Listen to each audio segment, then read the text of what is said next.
সবাইকে মাহে রমজানের শুভেচ্ছা। আসছে সামনে ঈদ।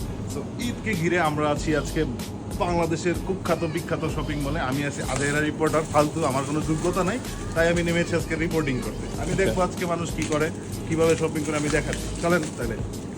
এই যে মিস্টার, আসসালামু আলাইকুম। ওয়ালাইকুম সালাম। আপনি কি শপিং করতেছেন? না, আমি ঘাস কাটতেছি। ঘাস কাটতেছেন? আমি তো দেখতেছি আপনি শপিং তা করতেছেন। আপনি যখন দেখতেছেন আমি শপিং করতেছি তাহলে কেন জিজ্ঞেস করেন? লজ্জা দিতেছেন? না, লজ্জার কি আছে না, ভাই? আমি অযোগ্য রিপোর্টার তো। তো কি আপনি আপনার ঈদের বাজেট কত? ভাই বাজেট দিয়ে কি কখনো মানুষের ঈদ হয়? আরে বলেন না, আমার ভিউ মার্কেটিং দরকার হয়? ভাই। বলেন না একটা।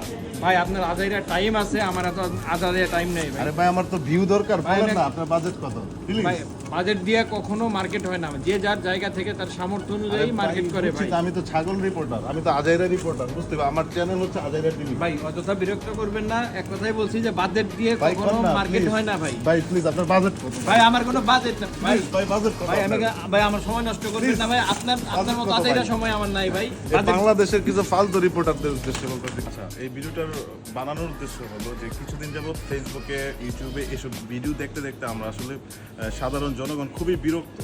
প্লিজ এগুলো বন্ধ করেন। আপনারা কিসের বালের রিপোর্টার? আপনাদের কোনো রিপোর্টের কোনো আগামাতা নাই। আপনারা মানুষের কথাকে এডিট করে, কাটচিট করে, একটার সাথে আরেকটাকে লাগায় ভাইরাল করেন, মানুষকে মানে বিকৃত করে ফেলেন। আপনারা এগুলা করেন না, বাদ দেন এগুলা। ভিউয়ের জন্য সামান্য কিছু টাকা ইনকাম করার জন্য মানুষের সাথে এরকম করা ঠিক না।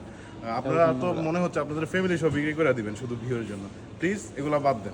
সব রিপোর্টারদের বলতেছি, সবাইকে না, যারা শপিং মলে ঘুরে ঘুরে বলে আপনার বাজেট কত, এই বাজেট মার্কা রিপোর্টারদেরকে বলতেছি আই লাভ ইউ।